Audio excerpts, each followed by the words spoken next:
Panama कनाल इंसानी दिमाग और जुनून का एक जीता जागता उदाहरण है। यह 50 मील लंबा वाटरवे है जो अटलांटिक और पैसिफिक महासागरों को जोड़ता है। एक सदी से भी ज्यादा समय से यह इंजीनियरिंग का कमाल ग्लोबल ट्रेड को आसान बना रहा है। इसके बनने से पहले जहाजों को साउथ अमेरिका के सबसे निचले हिस्से से होकर गुजरना पड़ता था। इस सफर में हजारों मील और कई हफ्ते लग जाते थे। पैनामा कैनाल के निर्माण में फ्रेंच लोगों को बहुत सारी चुनौतियों का सामना करना पड़ा।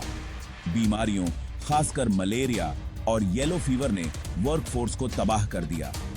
लैंडस्लाइड्स और मुश्किल टेरेन ने प्रोजेक्ट की मुसीबतों को और बढ़ा दिया। बरसों की जद्दोजहद और हजारों लोगों की जान जाने के बाद फ्रेंच ने 1879 में अपना प्रयास छोड़ दिया। प्रेसिडेंट थियोडोर रूजवेल्ट के नेतृत्व में यूनाइटेड स्टेट्स ने 1904 में इस प्रोजेक्ट को अपने हाथ में ले लिया। अमेरिकन इंजीनियर्स ने फ्रेंच के अनुभव से सीखा। उन्होंने बीमारी से निपटने के लिए कड़े सैनिटेशन मेजर्स लागू किए और टेरेन से पार पाने के लिए एडवांस्ड इंजीनियरिंग टेक्निक्स का इस्तेमाल किया। सबसे बड़ी चुनौतियों में से एक थी कुलेब्रा कट की खुदाई, जो कॉन्टिनेंटल डिवाइड से होकर गुजरने वाला 9 मील लंबा रास्ता था। इन बाधाओं के बावजूद अमेरिकन्स डटे रहे और 15 अगस्त 1914 को पैनामा कैनाल आधिकारिक तौर पर खुल गया। पैनामा कैनाल ने ग्लोबल ट्रेड में क्रांति ला दी। इसने शिपिंग के समय और लागत को काफी कम कर दिया, जिससे अमेरिकाज, यूरोप और एशिया के बीच सामानों के परिवहन को आसान बनाया जा सका। यह नहर इंटरनेशनल कॉमर्स के लिए एक महत्वपूर्ण मार्ग बन गई। पिछले एक सदी में पैनामा कैनाल का काफी विस्तार और आधुनिकीकरण हुआ है। पैनामा कैनाल एक महत्वपूर्ण इंफ्रास्ट्रक्चर एसेट बना हुआ है। जहां एक तरफ पैनामा कैनाल लंबे समय से इंटरोसियनिक शिपिंग रूट पर राज करता आया है, वहीं मेक्सिको एक विकल्प विकसित करता रहा है, इस्थमस ऑफ तेहुआंतेपेक का इंटरोसियनिक कॉरिडोर या CIIT। इस महत्वाकांक्षी परियोजना का उद्देश्य मेक्सिको के सबसे संकरे हिस्से में एक प्रमुख ट्रांसपोर्टेशन और लॉजिस्टिक्स हब बनाना है, जो गल्फ ऑफ मेक्सिको को पैसिफिक ओशन से जोड़ेगा। CIIT कोई नया विचार नहीं है। इसकी जड़ें 19वीं सदी तक जाती हैं। CIIT की कल्पना सिर्फ एक शिपिंग रूट से कहीं बढ़कर की गई है। इसमें कॉरिडोर के किनारे औद्योगिक पार्कों, लॉजिस्टिक्स सेंटर्स और बेहतर इंफ्रास्ट्रक्चर का विकास शामिल है। मेक्सिकन सरकार CIIT को देश के अविकसित दक्षिण में आर्थिक विकास को बढ़ावा देने और व्यापार के नए अवसर पैदा करने के तरीके के रूप में देखती है। इस परियोजना में इस क्षेत्र को बदलने और अमेरिकाज में व्यापार के तरीकों को नया रूप देने की क्षमता है। सेक्शन 5, समय के साथ एक कॉरिडोर CIIT की ऐतिहासिक जड़ें। इस्थमस ऑफ तेहुआंतेपेक के पार एक ट्रांस इस्थमस रूट की अवधारणा पैनामा कैनाल से भी पुरानी है। 16वीं शताब्दी की शुरुआत में ही स्पेनिश एक्सप्लोरर्स ने जमीन की इस संकरी पट्टी के रणनीतिक महत्व को पहचान लिया था। 19वीं शताब्दी में औद्योगिकरण और वैश्विक व्यापार के बढ़ने के साथ एक ट्रांस इस्थमस रूट में दिलचस्पी बढ़ करी गई। रेलवे और नहर सहित कई प्रस्ताव रखे गए। 1842 में मेक्सिकन राष्ट्रपति एंटोनियो लोपेज दे सांता अन्ना ने इस्थमस ऑफ तेहुआंतेपेक के पार एक रेलवे बनाने की रियायत दी।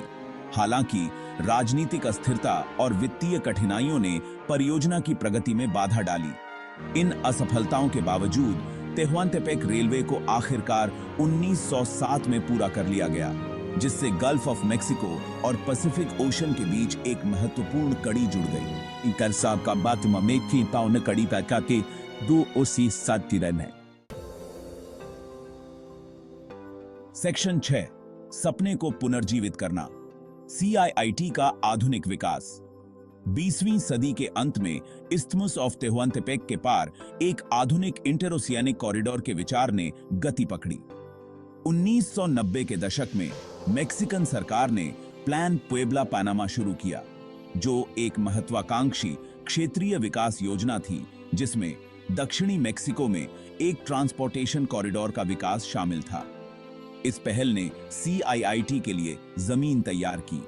2019 में president Andres Manuel Lopez Obrador के नेतृत्व में मेक्सिकन सरकार ने CIIT पर नए सिरे से ध्यान केंद्रित करने की घोषणा की। इस परियोजना में मौजूदा तेहुआंतेपेक रेलवे का आधुनिकीकरण और विस्तार, नए राजमार्गों और बंदरगाह सुविधाओं का निर्माण और कॉरिडोर के किनारे औद्योगिक पार्कों और विशेष आर्थिक क्षेत्रों का विकास शामिल है। सरकार का उद्देश्य निवेश आकर्षित करना, रोजगार पैदा करना और इस क्षेत्र में आर्थिक विकास को बढ़ावा देना है।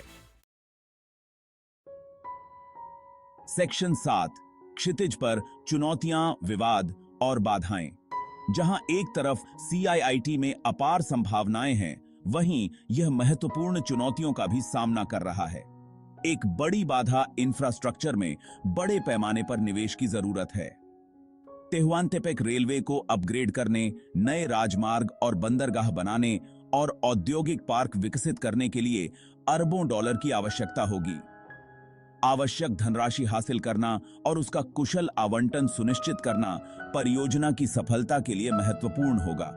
CIIT को कॉरिडोर के किनारे रहने वाले आदिवासी समुदायों के विरोध का भी सामना करना पड़ा है। वे परियोजना के संभावित पर्यावरणीय और सामाजिक प्रभावों के बारे में चिंता जताते हैं, जिसमें जंगलों की कटाई, समुदायों का विस्थापन और सांस्कृतिक विरासत स्थलों को नुकसान शामिल है। इन चिंताओं को दूर करना और परियोजना की स्थिरता सुनिश्चित करना सामाजिक स्वीकृति प्राप्त करने और इसकी दीर्घकालिक व्यवहार्यता सुनिश्चित करने के लिए जरूरी होगा। सेक्शन 8, प्रतिस्पर्धा में नहरें। CIIT बनाम पैनामा कैनाल। CIIT के विकास ने पैनामा कैनाल के साथ प्रतिस्पर्धा करने की इसकी क्षमता के बारे में सवाल खड़े कर दिए हैं। जहां CIIT गल्फ ऑफ मेक्सिको और पैसिफिक ओशन के बीच एक छोटा रास्ता प्रदान करता है, वहीं यह कई सीमाओं का सामना करता है। तेहुआंतेपेक रेलवे आधुनिकीकरण के बाद भी उन सबसे बड़े मालवाहक जहाजों को समायोजित करने में सक्षम नहीं होगा जो पैनामा कैनाल से गुजर सकते हैं। इसके अलावा CIIT में पैनामा कैनाल जैसे स्थापित इंफ्रास्ट्रक्चर और लॉजिस्टिक्स नेटवर्क का अभाव है। पैनामा कैनाल को दशकों के निवेश का फायदा हुआ है और यहां बंदरगाहों, जहाज कंपनियों और लॉजिस्टिक्स प्रोवाइडर्स का एक अच्छी तरह से विकसित पारिस्थितिकी तंत्र है। CIIT को प्रभावी ढंग से प्रतिस्पर्धा करने के लिए समान निवेश आकर्षित करने और एक मजबूत लॉजिस्टिक्स नेटवर्क विकसित करने की आवश्यकता होगी।